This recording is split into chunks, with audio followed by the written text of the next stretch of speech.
Stop. Whatever you're doing right now, stop it. Close the other tabs, put down your phone, because what I'm about to show you is not a theory. It's not speculation. This morning, 4 major institutional banks quietly suspended silver trading operations on their desks. Not because of a technical glitch, not because of routine maintenance.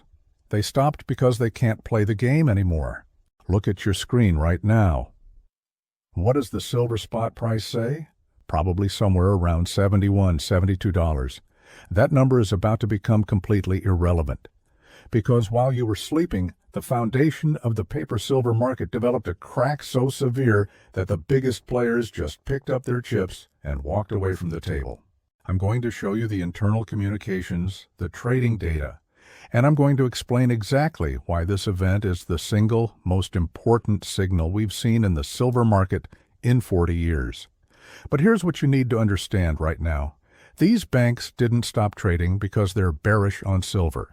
They stopped because they're terrified. They stopped because the math broke.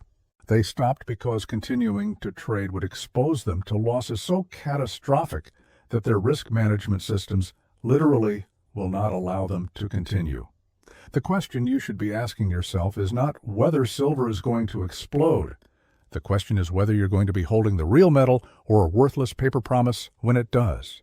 The blink just happened. The crack just appeared. And we have a very limited window to understand what this means. Subscribe to this channel and hit the notification bell.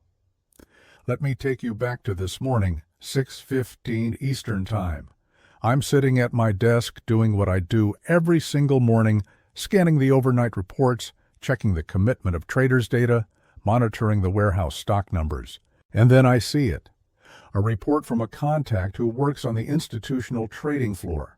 4 words that made my blood run cold. Trading desks went dark.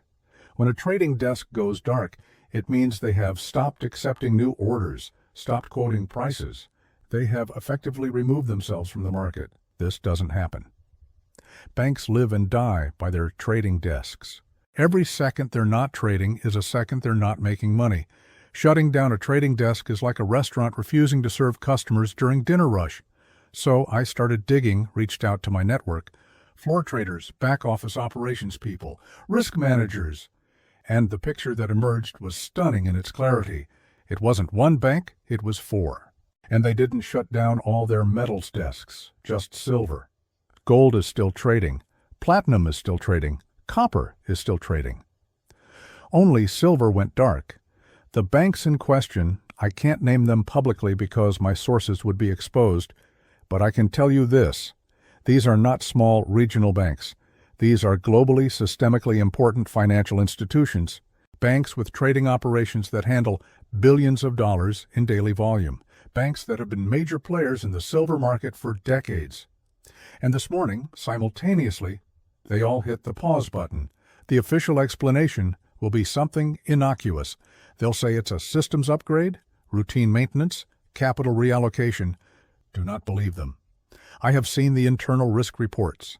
I have spoken to the people who sit in those morning briefing meetings. And what I'm about to share with you is the real story. Hit the like button if you want to understand what's really happening. To understand why this matters, you need to understand what a bank silver trading desk actually does. A silver trading desk at a major bank operates on multiple levels simultaneously.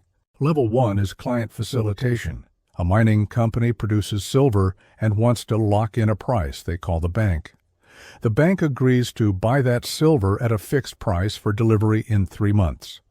Level 2 is hedging. The bank doesn't want price risk, so they immediately go to the COMEX futures market and short an equivalent amount. Now they're neutral, they collect their fee and sleep well at night.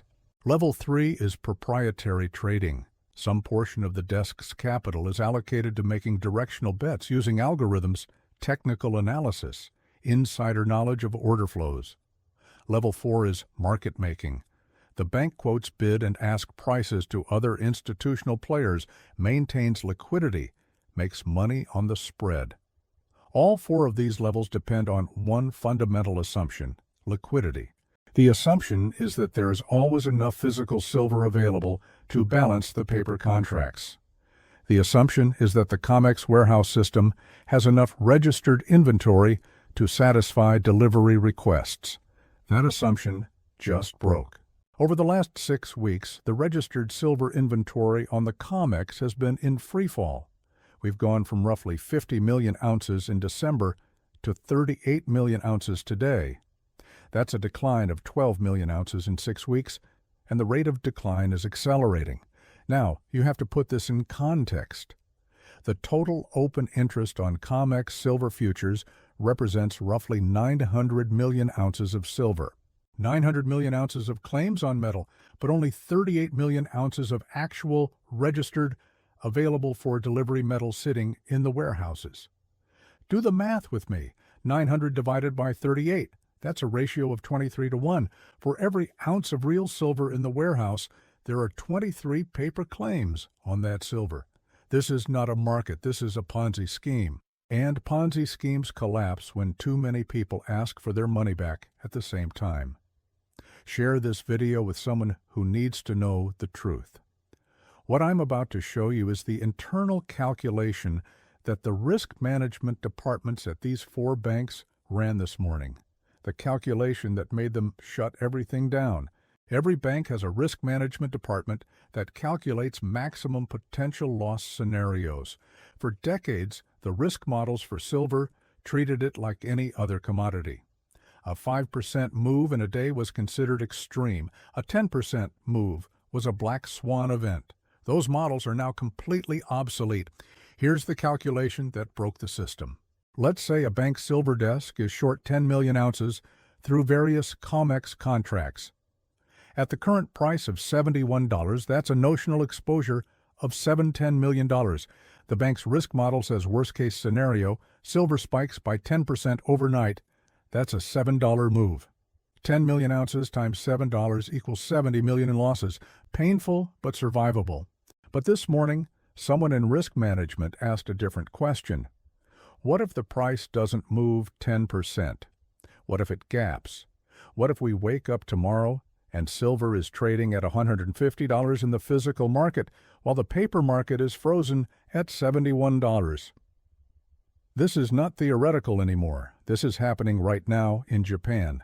Silver bars are changing hands for $130, while the COMEX quote is $71. The divergence is real. The bifurcation has begun. Let's rerun the calculation with the real numbers. If you're short 10 million ounces at $71 and the physical market gaps to $150, your mark-to-market loss is $79 per ounce. 10 million ounces times $79 equals $790 million. That's not a rounding error. That's a career-ending, institution-threatening loss. And here's the nightmare scenario that made these banks blink. What if clients start standing for delivery? Under COMEX rules, if you hold a silver futures contract into expiration, you have the right to demand physical delivery. The bank is obligated to deliver it. And if they can't deliver from the COMEX warehouses because there isn't enough, they have to go into the open market and buy it at whatever price is available.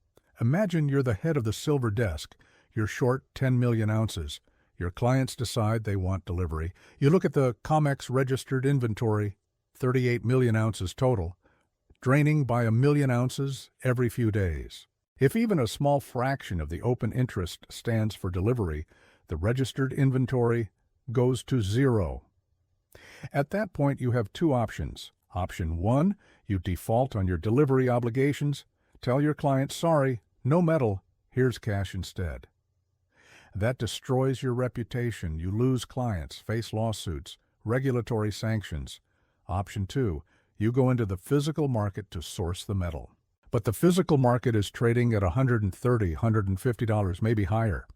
You're buying silver at $150 to cover contracts you sold at $71. The losses compound exponentially with every ounce you need to purchase. Both options are catastrophic. So the risk management department said, we need to stop trading immediately, reduce our exposure to 0 before this spirals out of control. And that's exactly what happened this morning. These 4 banks represent roughly 30% of the total market-making capacity in COMEX silver. 30% of the liquidity just evaporated overnight. And liquidity in financial markets is not linear. When a significant portion of the market makers step away, the entire structure becomes unstable. It's like a crowded bar where 30% of the people suddenly rush for the exit. Everyone else panics, thinking maybe they know something I don't know. That's what happens when market makers disappear. The remaining players see the exodus and think, why are they leaving? What do they know? And the natural response is to reduce your own exposure, tighten your spreads, pull back from risk. This is how markets die, not with a bang, but with a slow suffocation of liquidity. And the process is self-reinforcing. As liquidity decreases, volatility increases. As volatility increases, risk management systems force more players to exit. As more players exit, liquidity decreases further. It's a death spiral, and we just entered it.